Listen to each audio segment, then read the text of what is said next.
Now, relax. I know. Hey, calm down. Stop it. We're live. We're going live. Calm down.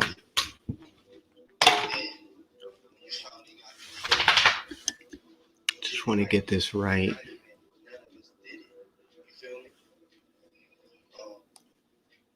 Previously on Ready to Die. Oh, let's get it.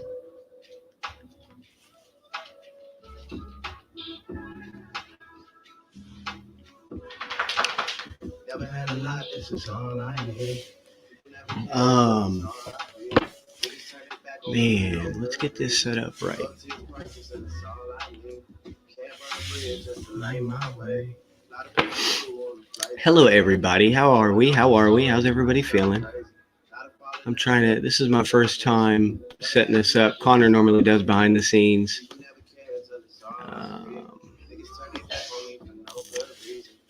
Here we go. Cheers. Cheers to 3, 5, and 1. I don't know. It was tough to watch. I'm curious to see how everybody else is feeling. I posted my thoughts on Doug Peterson the other day. How are we, Adam? How are we? The pent-up aggression with Doug from myself, and it seems like a lot of other Eagle fans. It seems like the point of blame this week. And it's frustrating, man. It's frustrating. I went back and watched the game, and I thought the game plan was as stale as I originally thought. It was terrible. The route concepts were nothing nothing new. We talked to Ed Kratz on our last Eagles Brawl live show, and he said that he thought the same thing. Like, you get these 3 wide receiver sets, 1 tight end. There's no bunches, no rubs. Miles Sanders is considered like this receiving back, this like dual threat, and like I feel like we saw all last year him on wheel routes and him being one of the best deep threats on the team. Why is it so hard to get him involved? And it doesn't have to be a home run play. You know, why isn't he involved just more methodically? There's just so many questions. Why are they using John Hightower to stretch the field instead of Jalen Reagor? Why is it when Carson Wentz decides to play conservative, Doug Peterson has a stale game plan, but when, just the week before against the Cowboys defense, who everybody knew that defense was going to get exposed, and then, Wentz comes out and it's like, why can't you protect the ball? Why can't you stay within the scheme? So I just think that there's a lack of identity. I don't think that this team really knows what they want to do. Yeah, I mean, I think we're all kind of on board with that. I saw a stat that like the Eagles have like 39 pass yards on screens this year, and that's like last in the league. And I feel like Doug coming from Andy Reid, that's a staple in their offense. Screens, getting the ball out quick. It's a West Coast offense. You always saw it with Shady McCoy here and Brian Westbrook. And again, like, why aren't you getting a guy like I mean, it was known that Miles Sanders was one of the most consistent playmakers on this team, going. And I know that he's been hurt, and I think that's the most frustrating thing is like there's no consistency with these players. There's no consistent guy staying healthy. These guys are all in and out of the lineup, so it's hard to build chemistry. But I mean, I agree. I mean, I think we're all on board with Doug, but it's like, why? What's next? Does it mean that he's fired? Does it mean that he gives up his play calling? What I anticipate, yeah, right. Or going for a 2-point conversion when you're down 4. I think that Doug he's so frustrating, man. He's I'm anticipating a end of the season run. That's the thing. Like I'm fully anticipating. I mean, if that's what 2018 and 2019 taught us, it's that this offense. It's frustrating that it takes Doug Peterson this long to get something going, and he hasn't done it yet. But it just seems like when the team's backs are against the wall, that's when they start to play well. So I wouldn't surprise, they just drop a division game against the Giants. And something to remember, that's a well-coached team. And I'm not obviously making excuses. The Eagles are a much better team than the Giants. But you do have to remember, just 2 weeks ago, that's a fresh loss. And so when they're facing the Giants, 3 weeks ago after just a big win or a big loss in their heads, and they felt like they controlled it for 3 quarters. You have to understand that they probably played with a little bit more oomph, I guess, or more energy, which, the Eagles are coming off a bye. Again, that's just bad. That's on coaching, to have your guys ready. And that's why it's so frustrating. It's like, but we see these late season runs, and that's what always reels fans back in. You're just like, oh, well, here we go again. I would rather be better at the end of the season than the beginning, but fuck, why has it got to be so difficult? Why do we have to squeeze in? This is funny. Doug and Wentz are in marriage rehab. Yeah. Wentz needs a new wife, man. I just think it's time. I'm tired. And again, this really does go back to 2018 and 2019. This isn't fresh. This isn't new. This isn't these slow starts, these questionable decisions, these stale game plans. This has been going on and going on and going on. And we haven't even talked about like the defense or anything, because I want to focus on, I don't know. I'm curious. I'm curious what you guys are thinking. I see a lot of people commenting on the offense, and somebody wants to talk D. Here we go. Yeah, they haven't. I get the idea that Jalen Reagor is this gadget player, but he's a skilled receiver. Don't let his size he is a skilled receiver. He could get off the line. He runs really good routes. I would like to see him stretch the field much more. But again, it's the offense. We're seeing even Fulgham last week. That's been your premier receiver, and he gets one catch. He's not even schemed. I want to see these guys schemed, and it's really hard to depend on that. When is the offense just going to all of a sudden start scheming these guys or I don't know, doing rollouts to them? It's hard to even get Carson Wentz out of the pocket. It's freaking annoying.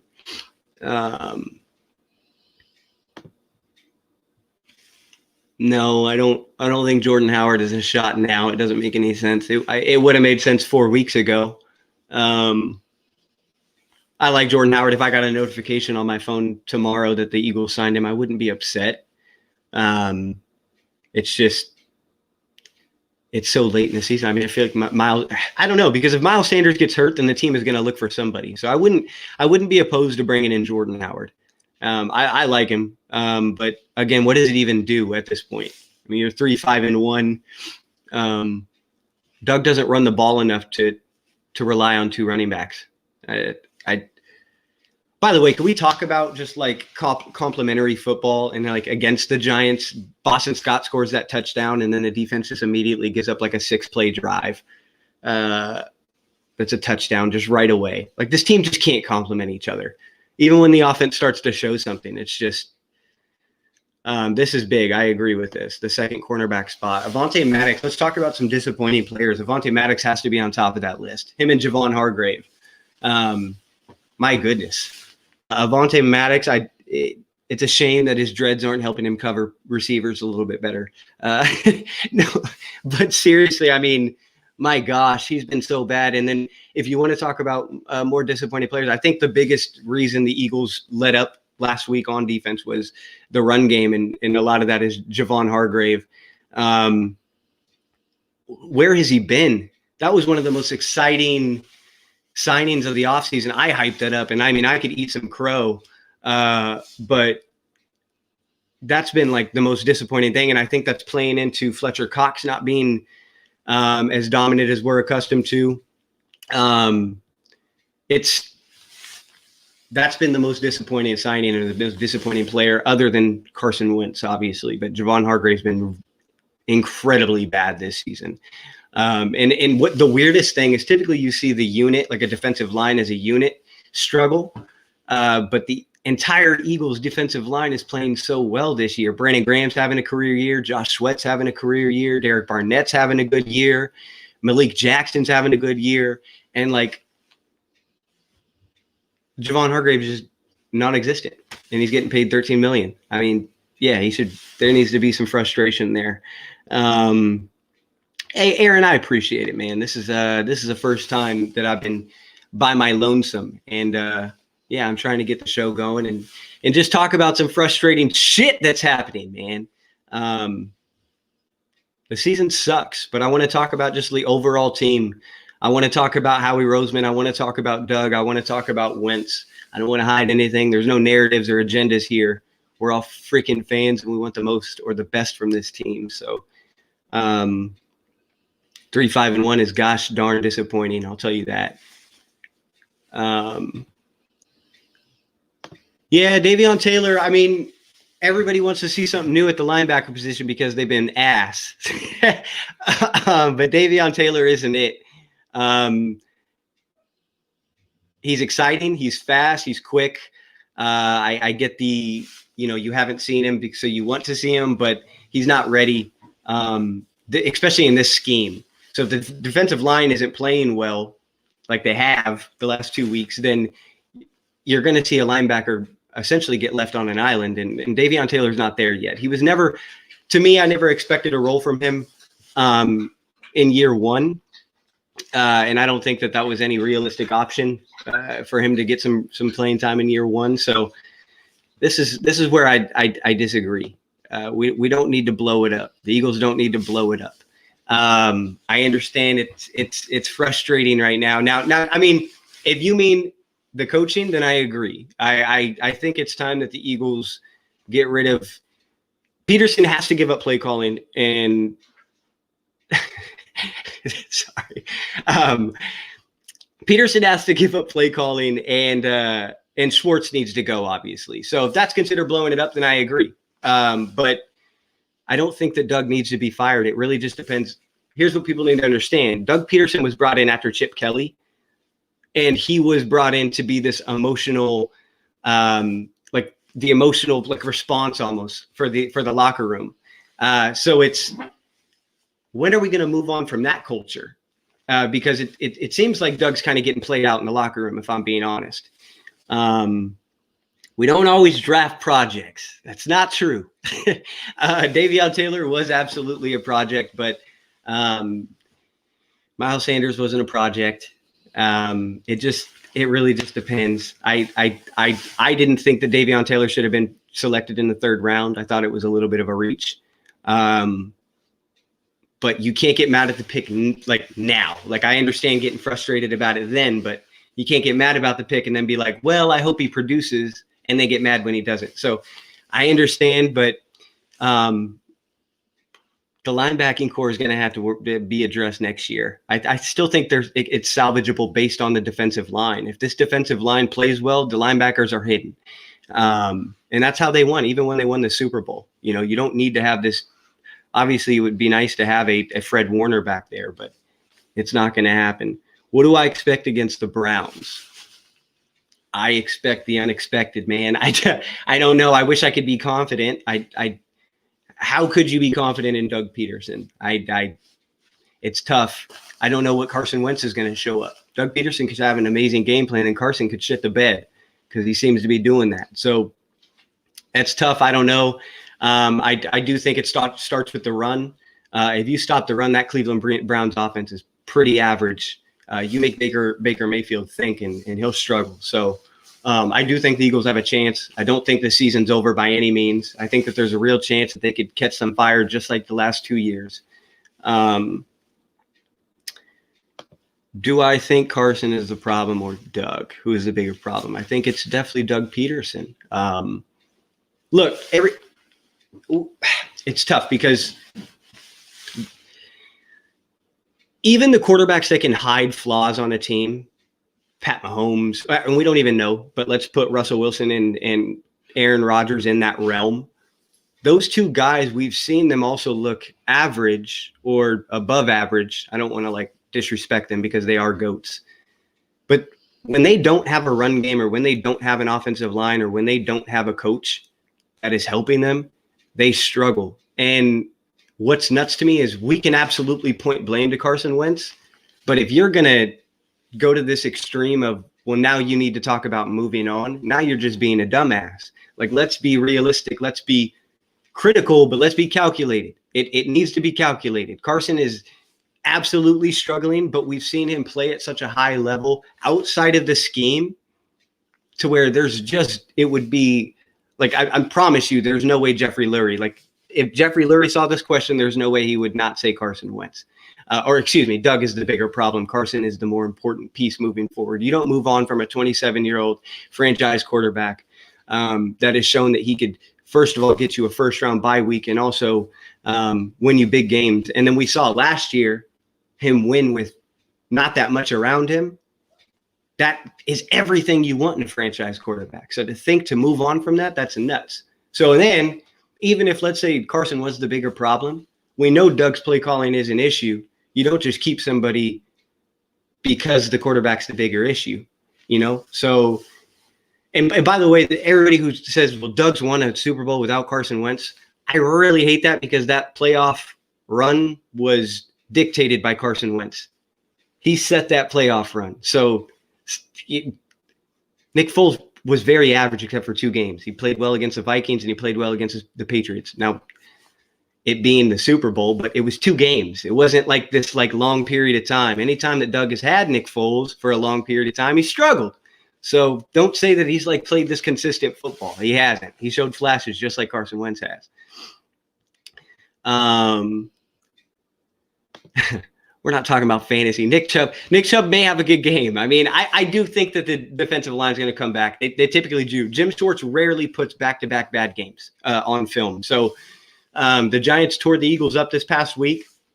I expect a good performance from the defense this week. I do think the Eagles beat the Browns this week. It's Wednesday. I told you guys I move on. I'm excited. I'm looking forward. I'm not looking back anymore. Eagles have a chance. I don't know. I'm bought in. I'm drinking a little bit of whiskey. I'm feeling good too.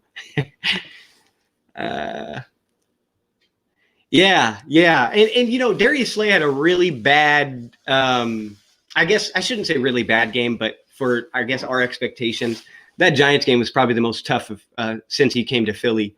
That was a tough game, but I'm not worried about Darius Slay. Can you imagine, by the way, if Howie Roseman didn't bring Darius Slay onto this team? Like, what would this cornerback picture look like? You're talking Jalen Mills being at number 1 still. You're talking Avante maybe at number 2, or maybe Sidney Jones is here. I don't know, but that's one of the biggest signings of the offseason. I know the team's record is 3-5-1, but what Darius Slay has done for this defense has been nuts. It's been nuts. Yeah, I don't know if I could play into like the whole like rah-rah of a team. I mean, it's these guys, football is like there's so much energy that goes into it already. I could understand though. I understand the point of if you know, hey, we could kind of coast. Our division sucks. You know, these games aren't mandatory. And somebody else shows up and wants it more. Absolutely. And that's what last week kind of looked like against the Giants. I don't know if I'm on the train of Doug Peterson should be fired because he's losing the locker room. I think it's more so just one big reason he was hired was Carson Wentz's development, and we're starting to see Wentz's development stunt. And so when you invest as much as this Philadelphia Eagles team did into a player, you got to rock with it. You got to do whatever you can to continue to invest. They finally got an offense that has got speed. Now they don't have an offensive line because they're banged up. That's the nature of the NFL. There's always a unit that's going to struggle. But the biggest issue is Doug's disconnect with Wentz. Wentz needs somebody to elevate his game or somebody to bring out the best in him because we have seen that.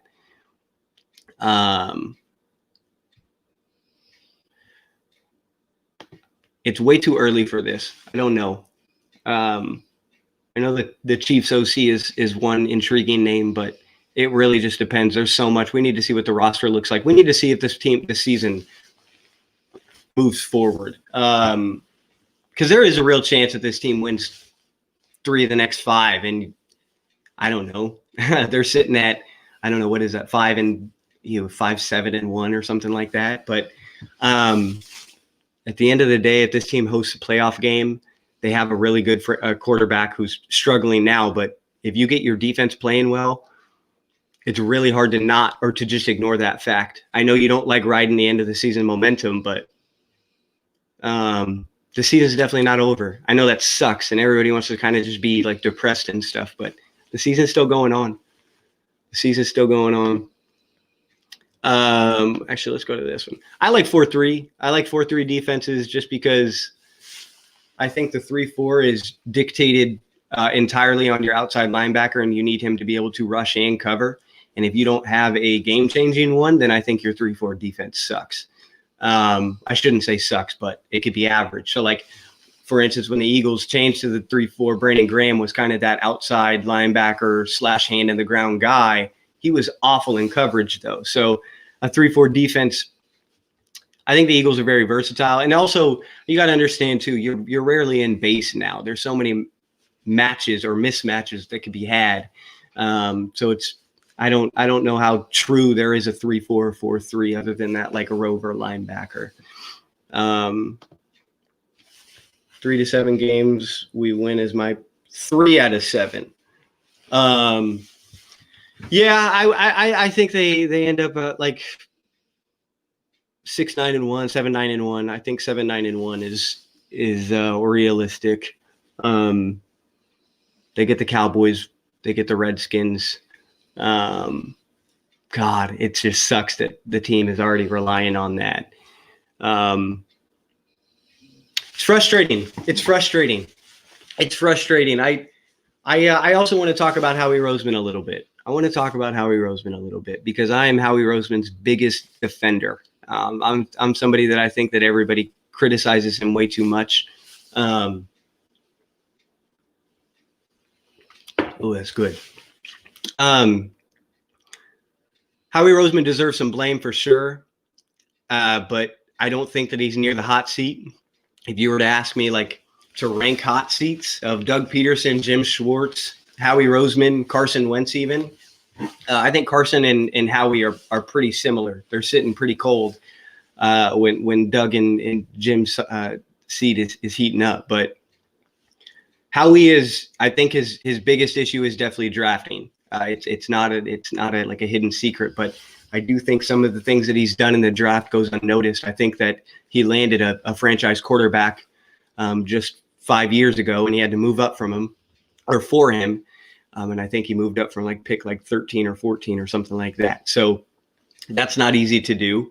And then where does a GM emphasize? Howie Roseman emphasizes the offensive line and the defensive line. So that right there is going to make sure that this team stays competitive. So it's really hard for me to just say Howie Roseman sucks, let's move on, like a lot of people are. Howie should be. He can't draft. I disagree, man. I disagree. I think that there's a lot of players here that are solid, and I also think roster construction isn't just drafting. And we talk about the disconnect from the front office and the coaching. So, for instance, let's talk about J-Jaw. He struggled, right?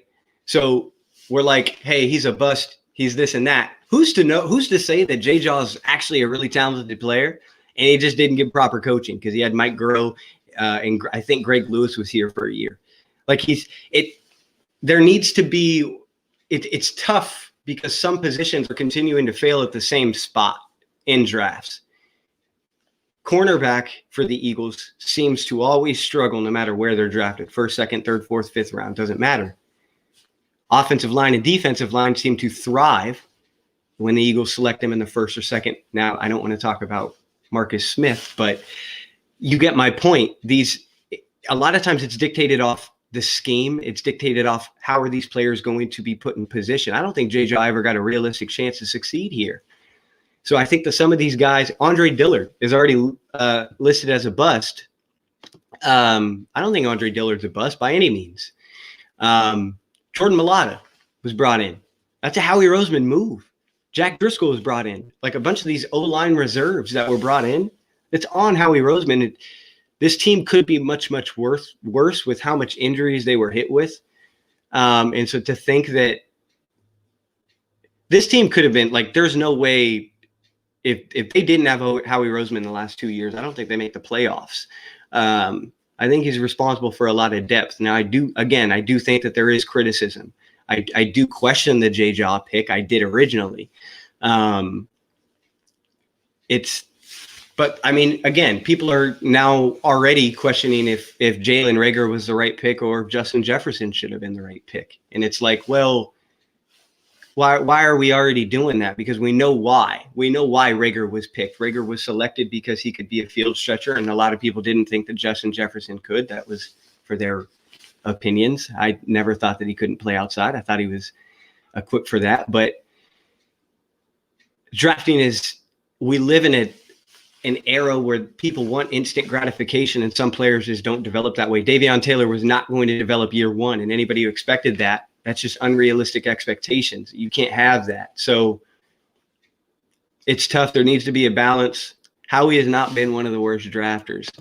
I promise you that if you guys observed 31 other teams, you guys like the GMs and their drafts and put them under a microscope just like you do with Howie, I promise you'd come away and realize that this team isn't as bad. Now, I'm not saying he's a great drafter, but he's not nearly as bad as expected. And I do think that injuries have been the bigger issue than depth or, missing on draft picks. For instance, the Jalen Hurts pick in round 2, Jalen Hurts was selected in round 2, and people say, well, it would be nice to have a corner who could cover. Well, the problem is you should never be depending on a corner drafted in round 2 to cover. You shouldn't be doing that. You don't draft a player in round 2 to go get you production in year 1. Now, obviously, hindsight 2020, Avonte Maddox isn't playing well. You want a corner that's there. It's very easy to say that. But it's also extremely risky as a general manager or a head coach to rely on a 21-year-old or 20-year-old rookie and say, hey, you're going to be my starting cornerback this year. It's tough. So I'm all about drafting the best player, and you never need to justify or explain to the fans or me why a player was picked. If you trust your board, because that's what good organizations do. But again, we can criticize him 2 or 3 years down the line. That's why it's hard for me to criticize the Jalen Hurts pick. I was pissed the night of because I didn't understand it, but I had to move on. So I just hit the Hurts pick. Yeah, it's, again, the Hurts pick, I was frustrated as hell when it happened. There's no denying that. It's not like I was sitting there happy. I said a lot of words that my mother was not happy with, but there comes a point where you have to see big picture. In the last 2 seasons, the team has relied on a backup quarterback in the playoffs. You have to see why they did it. Again, you don't have to agree, but you have to understand why. And there's a lot of value into the pick. Hurts could become a draft pick in the future. Dillard looks like a miss. I don't know. That's tough. It's really tough because he was a young guy. I do understand why it could be a miss, though. I think the Eagles never expected Andre Dillard to be there when he was selected. And the fact that he fell in the draft, they were like, holy shit, let's just go draft this guy based on it. And I don't think they did as much research as they should. And I think that's why you're starting to see the off the field stuff or the locker room stuff with him. I'm still not ready to give up on him because last year he was a rookie and there was a Jason Peters thing. And then now it's this year with the injury. So it's tough to not give up or it's tough to give up on Dillard. I'm just not there yet. There's no reason to. Also, yeah, again, we live in this era of just wanting to put a stamp on it. Why give up on Dillard? You can't get anything in the draft form. You can't get any type of ammunition. You can't trade him. It's not like you had to cut him. He doesn't have a huge contract. Just wait it out and see what happens. But that's been more unfortunate when there's a bicep injury like that's season ending. And again, we're trying to prove a point, so we're filtering things. Dillard's a bust. Dillard's not a bust yet. I agree that J-Daw's a bust. We could do that. Again, wasted a second rounder on the back of it. It's not a waste. It's not a waste, my man. It's not a waste. Again, there's not immediate production, but again, we won't know if that Jalen Hurts draft pick was bad or not until a year or two. If they all of a sudden get an offer for a first-round pick, the hell, it's a damn good pick. It's a damn good pick. Yeah, and that's why media is the way it is, man. It's frustrating. It's frustrating to see it. There's guys who fit agendas. I already saw somebody put out there that Doug Peterson was set up to fail in 2020. Like, get the hell out of here. Like, how is Doug set up to fail in 2020? I would love to know. Because not many people, I actually went into the season of 2000, of this year, and I said, this is probably the most pressure that Doug has had because this is one of the most talented teams that the Eagles have had.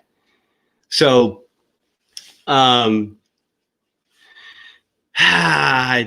miss me with that.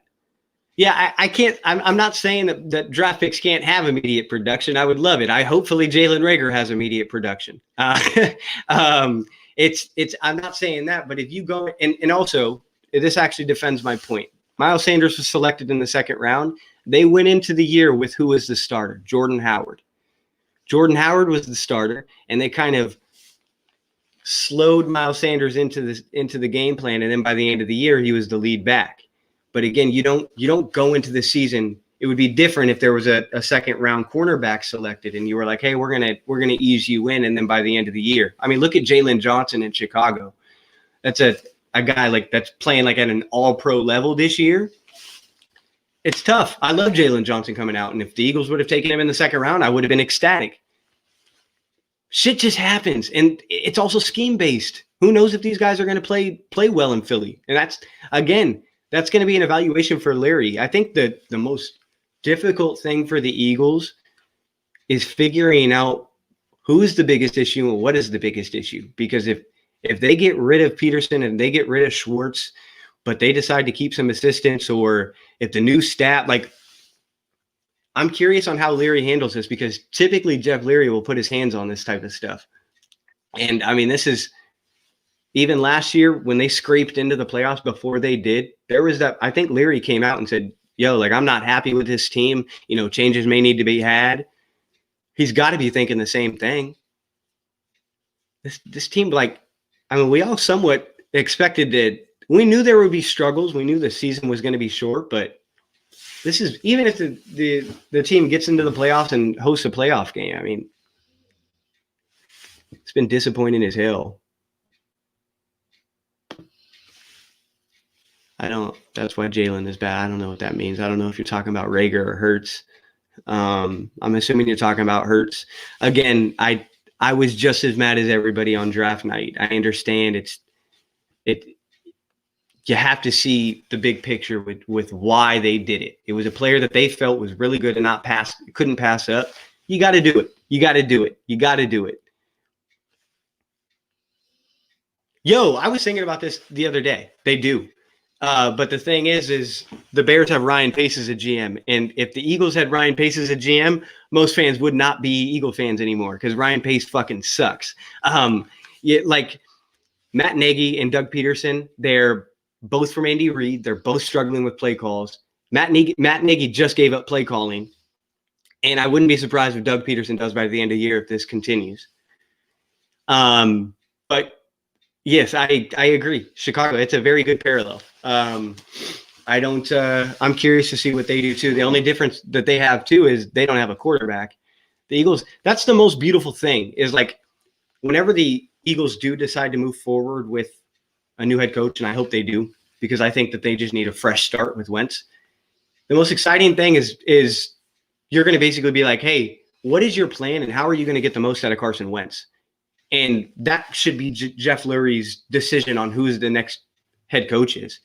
Hopefully it's an offensive mind. Philly typically is an offensive mind. So there's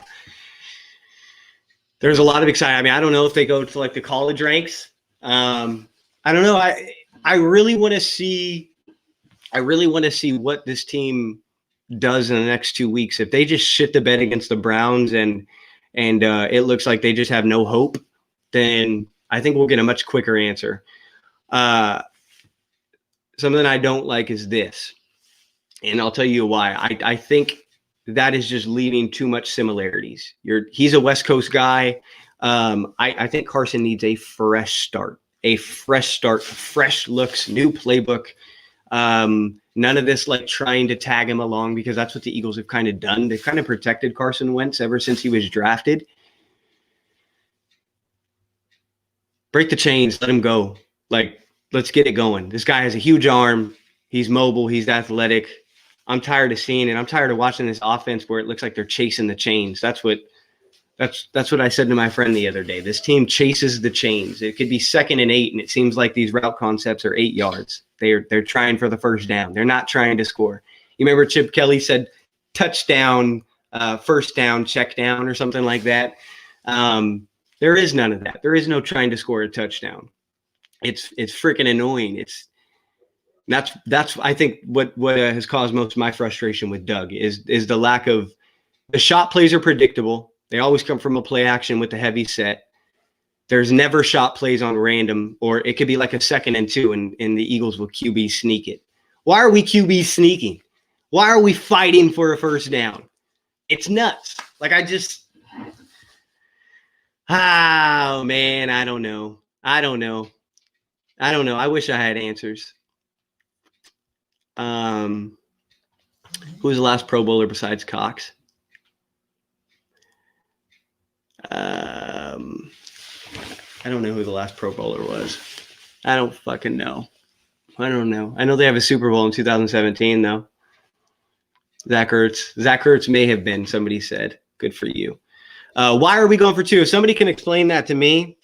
You know what really irked me about Doug, by the way, is he said that he was pissed off with himself. Like in the post-game conference, he said, "I'm pissed off with myself." But then like 20 minutes later in an interview, he said that he was happy with his play calling. What the hell are you mad at yourself for?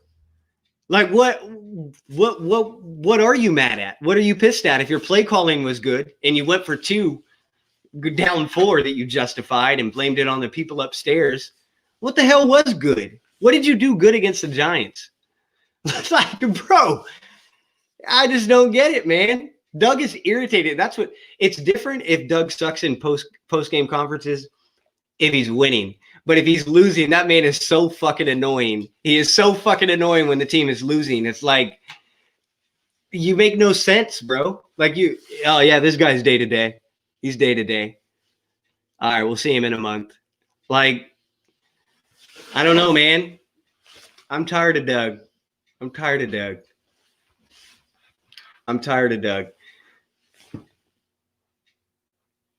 Yeah. Yeah, I think Doug too. I don't think Doug truly knows what's going on. I think Doug's just kind of just like, oh no, it's just whatever. It is what it is, man. It's just crazy because when Doug is in his bag, that man is one of the dopest play callers in the league.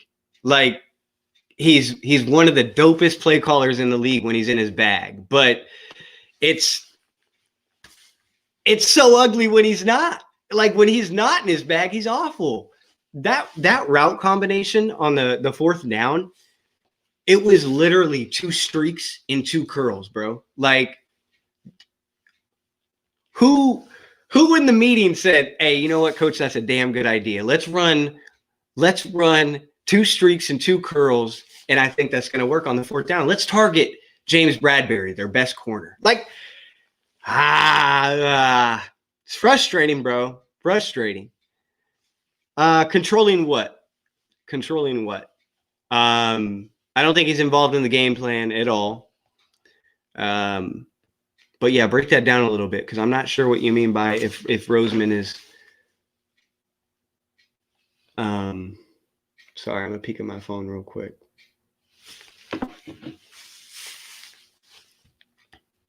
Injury reports. It's possible. I saw that report. I don't think so. I think that was. So you see this with teams, right? You see a team like start to struggle, or they're starting to disappoint, and so people are starting to reach. You saw it with Rager today. Media members are starting to poke. Media members are like starting to get stories. They're starting to. They did it with Carson, with Brett Favre last week. They did it with Rager this week, talking about Justin Jefferson. They did it with Doug. It's it's getting ugly right now, bro. And so like and this goes for everybody, just be careful who you follow and what you're reading, because right now there's going to be a lot of bullshit, especially if the team continues to lose. There's always that shit. When the Eagles started to lose that report of Nnamdi Asomugha eating like lunch in his car, like what? So just be careful, because this is when the total BS. I don't know if Roseman is leaking. It seems that way. It seems like Roseman is the one who kind of knows what's going on behind closed doors, and Peterson's just like, yeah, I don't really know. Because Peterson came out and said that Mike Groh was safe, and then he got fired a day later. So it's like, how much disconnect is there? There needs to be some accountability, and I think fans do deserve that. I think we do deserve that. I am somebody that's like, like we don't need to know things. It's closed off. But we got Miles, brother. What's going on? What's going on, brother? How are we, sir? Yeah, I don't know, man. I don't know. Mike Groh got the last laugh. No, Mike Groh still sucks. He's responsible for Nelson Aguilar sucking. That's the issue. And I have my scapegoat now. I have my scapegoat to blame Mike Groh. No, Mike Groh was blamed for play calling, and that was never it. I do think that he sucked with developing receivers. But yeah, I think Doug's running out of that. And you know what's crazy, and you know what, Connor, you brought it up on the latest Brawl show, and I thought it was good. They wanted to bring Graham Harrell in for OC. I forgot about that. They were like so close to bringing in Graham Harrell, and that like lets you know that Doug did truly want to get an OC in here. So like it's kind of mind-boggling for them to take this approach of just the room full of like 4 or 5 voices rather than switching their plan to get an OC. So again, there's that disconnect. It's like they don't really know. And you could blame that on a general manager if there's no plan. That could absolutely be blamed on a GM. Yeah, they interviewed. Yeah, Graham Harrell. I would have been stoked for Graham Harrell. That would have been what the kids call lit. No, I would have been saying it's lit. That would have been dope. This offense needs something. But what are we going to be saying, by the way, if the Eagles, like how would we feel if the Eagles squeak into the playoffs at 7-9-1? What are fans thinking? And you win the playoff game. Carson Wentz wins a playoff game at 7-9-1. How are we feeling? Do we keep Doug? Yeah. Yuck. That would be 3 straight seasons. It'd be 3 straight seasons of squeaking in, and you're kind of banking on this end of the season roll, and it's like, yeah, I'm with it. It would be frustrating, and even if you do squeak into the playoffs, it's like, yeah, Doug, that's cool. You could still be the head coach, but we're revoking all play calling duties from you, and Jim Schwartz is getting the fuck out of here. I think that would be the only thing. So I am too. I'm tired of the offense struggling week in and week out. It's annoying. It's like you like turn on the random Thursday night game. You see these guys doing like play actions and rollouts and misdirections, and offenses are just like rolling. And then like I turn on the TV on Sunday at 1 o'clock, and it's like, oh, dope, a 3-and-out. Carson Wentz got sacked on the first play of the game. Like, where is the creativity? Man, 39 pass yards on screens. I need an answer. I'm about to refill my drink. I don't know, man.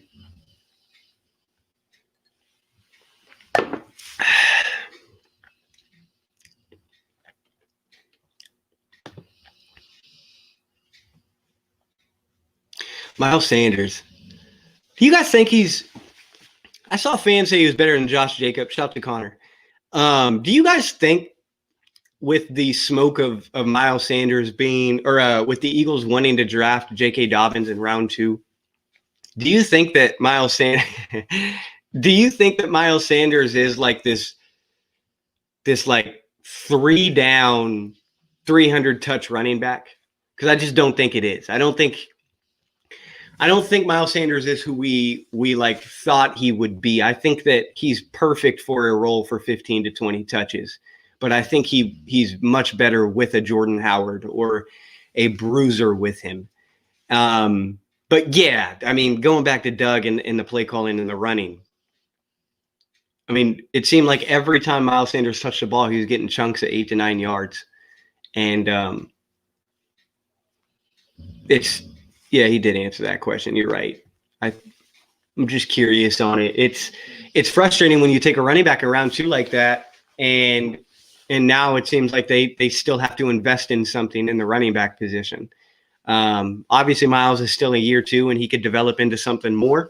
I still love the fact that he could hit the home run from the running back position. I love that. If you can hit the home run from the running back position, he could wheel. I mean, even on the ground, not just through the air. I love that for Miles. So it's not I'm not trying to like hate on him. I just thought his ceiling was a little bit higher. Yeah, but Alvin Kamara has like turned into like a every down back though. That's my thing. Like the Eagles went from a traditional like running back by committee to no, we're just going to rely on one guy. And then when they had the chance to rely on one guy, they were like, no, we trust Boston Scott, who has struggled except when he's playing the Giants. It's the running back. It was weird how they handled it. And again, that could be something where you criticize Howie. That's a blatant Howie criticism. But again, I don't know what the coaching staff. If the coaching staff says no, like Miles Sanders is this big bruiser that we're going to rely on for 300 touches a game or a season, then the GM's like, well, no, I'm good. We don't need to address a running back position. We need answers. It's frustrating that we can't hold anybody accountable. It's tough. It's frustrating for fans. And that's why these injuries are so frustrating. That's why these struggles are so frustrating. We want answers and we're not getting them. But I do think the constant is Dougie P. It sucks. Dougie P is the reason. I only got a few more minutes on this, John, though. I need a refill.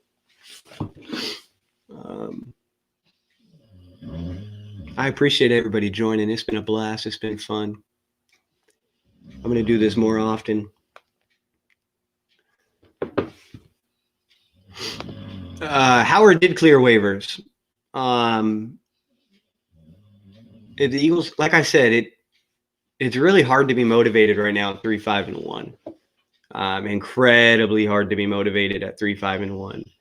3-5-1. So I don't really know what the plan is. If they think they could truly put this like push at the end of the season and make some noise, which God, I'm rolling my eyes just thinking about like that message. Like I saw Fletcher Cox in an interview today say, we're pissed off. We're going to come out. And it wouldn't surprise me. It would not surprise me if this defense dominates the Browns and like Miles Sanders gets 20 touches and Carson plays a decent game. And like all of a sudden we're like, oh, maybe this team can play well. Like it's just the nature of being an Eagles fan. Like right now we were very excited going into the bye. We were pumped. We got 2 weeks because it was the Cowboys. Even though the win wasn't great, it was an ugly win.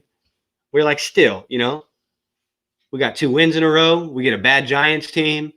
Then all of a sudden, it's fucking annoying, dude. It's so fucking annoying. It's every year. Like 2017 was so weird. Like that's why the Carson Wentz injury was kind of just like, this was expected. Because anytime things like start to go really well as an Eagles fan, you always have to like look back and be like, something is about to happen. This ain't right. Something's not right. So them losing to the Giants was kind of just a non-surprise whatsoever. And again, it wouldn't be a surprise if they end up winning 5 of the next 7. I don't know what to expect. I wish I had a better pulse of this team. Yeah.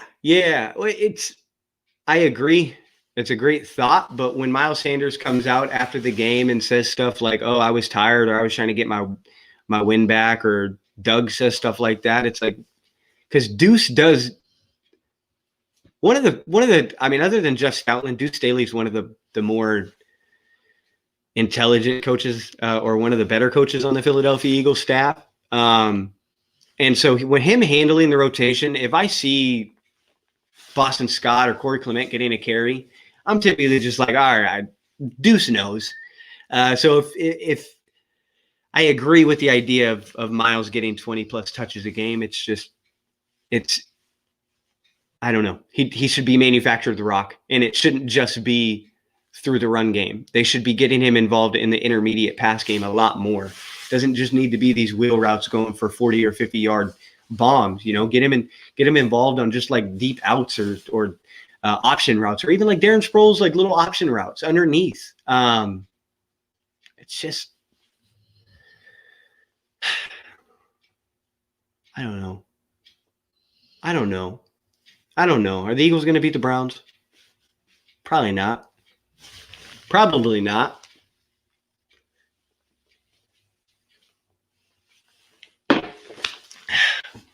Everybody, it was a fun conversation. You got the Eagles winning 18-15. I don't know what to expect. I'll just say the Eagles win. 2-0. They'll get a safety. Cheers. I'm done. I appreciate it, guys. Thank you for joining. Yeah, I'll try and be back. I think Connor's trying to do a live show on Friday, and we always interact. So this is cool. This is cool to interact with everybody. I appreciate it. And I'll be talking to you guys soon. Peace.